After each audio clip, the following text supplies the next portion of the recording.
लोग हमारी बातों से ही हमारे चरित्र का अनुमान लगा लेते हैं। हमारी मन की बात कोई नहीं जानता, लेकिन जो हम मुंह से बोलते हैं, जो हमारे जुबान से हम बोलते हैं, उसी से लोग हमारे चरित्र का अनुमान लगाते हैं। हम भले हैं, बुरे हैं, हमारा विचार कैसा है, लोग हमारी बातों से ही अनुमान लगा लेते हैं। जब हम किसी नए लोग से मिलते हैं, हमारी बातों से ही उन पर हमारा परिचय का प्रभाव पड़ता है। जब भी आप कोई बात बोलते हैं, बोलने से पहले सुन लेना चाहिए, उसके बाद बोलना चाहिए, ताकि क्या बोलना है उसे स्पष्टता से समझा जाए। क्योंकि जो सुनता है, जब वो बोलता है तो उसकी बोलने में गलतियां नहीं होती, लेकिन जो बोलने में उतावली करता है, बातों को नहीं सुना होता और पहले से ही बोलने से अक्सर हम गलतियां कर बैठते हैं। लोग हमारी मन की बात तो नहीं जानते, लेकिन जब हम बोलते हैं तो हमारी बातें ही लोगों तक हमारे चरित्र का परिचय पहुंचा देता है। लोग हमारी बातों से ही हमारी इज्जत करते हैं, और हम यदि बदनाम भी होते हैं तो हमारी बातों से ही हम बदनाम होते हैं। इसलिए हमारी बात ऐसा होना चाहिए कि लोग उस पर दोष ना निकाल सके। सोच समझकर सब कुछ सुनने के बाद ही अगर हम बोलेंगे तो हमारी बोलने में गलतियां नहीं होंगी। क्योंकि जो कम बोलता है या धीरे बोलता है, अक्सर उसी की बात सच्ची निकलती है, लेकिन जो उतावली से बोलता है उसकी बात सुनने में अच्छी तो लगती है, लेकिन जब कोई ध्यान से सुनकर बोलता है तो उसे निरुत्तर कर देता है। कई बार हम बिना सोचे समझे कुछ बातों को बोलते हैं, जिससे हमारा कई नुकसान भी हो सकते हैं। जैसे उतावली में बोले जाने से रिश्तों में भी कई दरारें आ जाते हैं। उतावली से बोले गए बात अक्सर गलत ही होता है। इसलिए भले ही हम देर से बोलें, भले ही हम धीमा बोलें, लेकिन हमारी बात ऐसा होना चाहिए कि कोई इस पर दोष ना लगा सके। क्योंकि हम अपने बात से ही बदनाम होते हैं, या कोई हमारी इज्जत करता है तो हमारी बात से ही करता है। हम यदि अच्छा बोलेंगे तो इसमें हमारे ही जीवन में अच्छा प्रभाव पड़ेगा। लोग हमारी इज्जत करेंगे, साथ ही हम अपने अच्छे बोलने के चलते हम अपने जीवन में अच्छे लोगों के साथ संपर्क बना सकते हैं। क्योंकि हमारे बात यदि झूठे निकले तो इसका प्रभाव हमारे सच बोलने पर भी पड़ता है।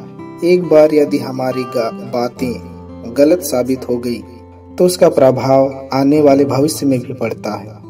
इसलिए बात करना या किसी भी बात को बोलना हमारे लिए बहुत ही सावधानी के साथ बोलना चाहिए।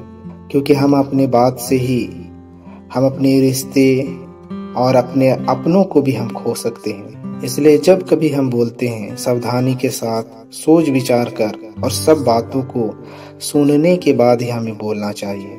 हम बाइबल में से कुछ वचनों को हम पढ़ेंगे, जहाँ पर हमारे बोलने से हमारे जीवन में किस प्रकार के प्रभाव बढ़ते हैं, उस बारे में हम नीति वचन की पुस्तक उसका 18 अध्याय उसका 23 पद में इस प्रकार से लिखा हुआ है, जीव के वश में जीवन और मृत्यु दोनों होते हैं, और जो उसे काम में लाना जानता है वह उसका फल भोगेगा। तो यहाँ पर हम वचन में देखते हैं कि जीवन और मृत्यु दोनों हमारे जीव के वश में होते हैं। कहने का अर्थ यह है कि जब हम बात करते हैं या बोलते हैं, अगर हम ऐसी बात बोलते हैं जिससे हमारा नुकसान हो सकता है, तो बाइबल में इस प्रकार से भी लिखा हुआ है कि जो श्राप देता है वो श्रापित होता है, लेकिन जो आशीष देता है वो आशीष पाता है। इसलिए हमारा जीवन का निर्धारण हमारी बातों से भी होता है। क्योंकि जैसा हम अंगीकार करते हैं, जैसा हम अपने मुंह से बोलते हैं, जीभ से बोलते हैं, हमारे जीवन में उसी प्रकार के प्रभाव पड़ते हैं। अक्सर गाली देने वाला अपमानित होते हैं, लेकिन जो दूसरों को आशीष देते हैं, लोग उनको भी आशीष देते हैं। क्योंकि वचन में हमने पढ़ा कि जीभ के वश में ही जीवन और मृत्यु होते हैं। आशीष पाना या श्रापित होना हमारे मुंह के वचनों से ही होता है।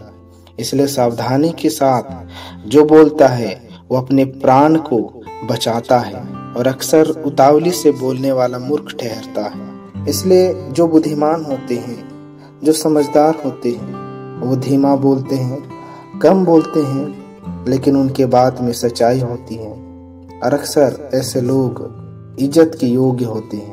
हमारे लिए अपने मुंह की या अपनी जुबान की चौकसी करना बहुत ही जरूरी है, क्योंकि एक बार यदि हमारे मुंह से निकली हुई बातें गलत साबित हो गई तो उसका प्रभाव आने वाले भविष्य में भी पड़ता है। यदि हमने छोटी सी गलती की हो तो यदि हमने उसे सुधारा नहीं तो उसका प्रभाव बढ़कर बहुत ही बड़ा हो जाता है। जैसा हम याकूब की पत्री में यदि पढ़ेंगे तो वहां पर कुछ बातें लिखी हुई है। याकूब की पत्री उसका 3 अध्याय उसका 6 पद में इस प्रकार से लिखा हुआ है, जीभ भी एक अंग है, जीभ हमारे अंगों में अधर्म का एक लोक है और सारी देह में कलंक लगाती है और जीवन गति में आग लगा देती है और नरक कुंड की आग से जलती रहती है।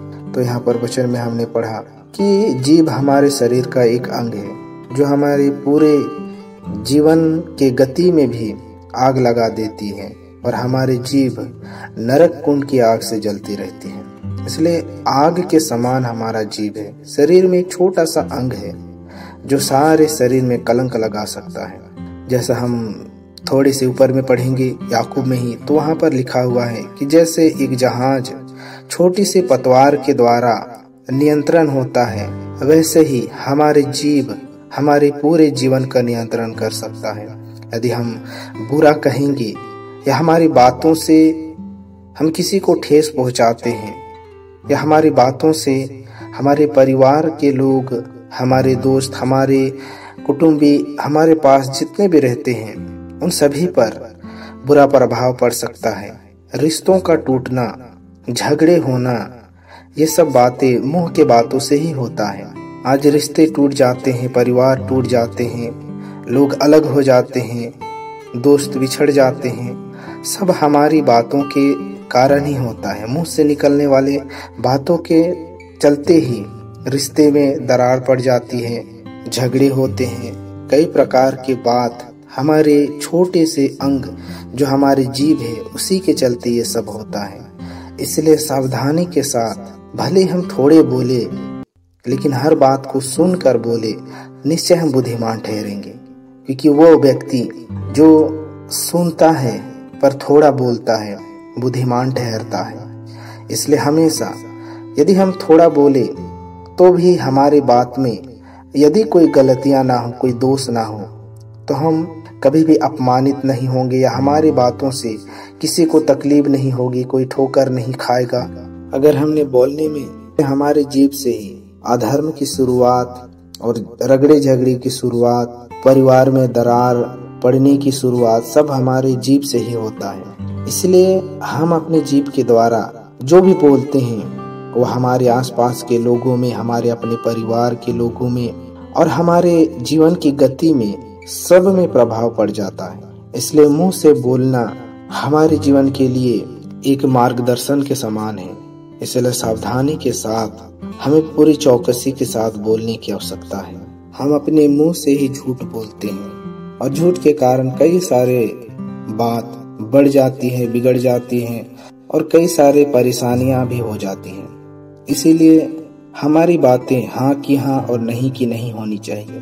जैसे मत्ती रचित सुसमाचार में उसका 5 अध्याय उसका 37 पद में लिखा हुआ है, परंतु तुम्हारी बात हाँ की हाँ और नहीं की नहीं हो, क्योंकि जो कुछ इससे अधिक होता है वह बुराई से होता है।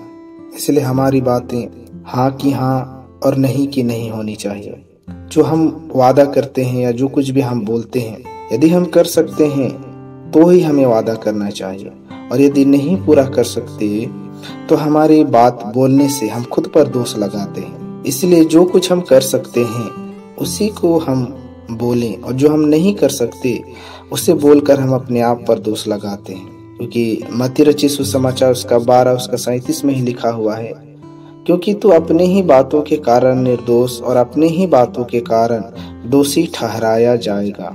हम अपने ही बातों के चलते दोषी और अपने ही बातों के चलते निर्दोष भी ठहरते हैं। इसलिए हमारी बातें ही हमें दोषी ठहराती है और हमारी बातें ही हमें निर्दोष ठहरा सकती है।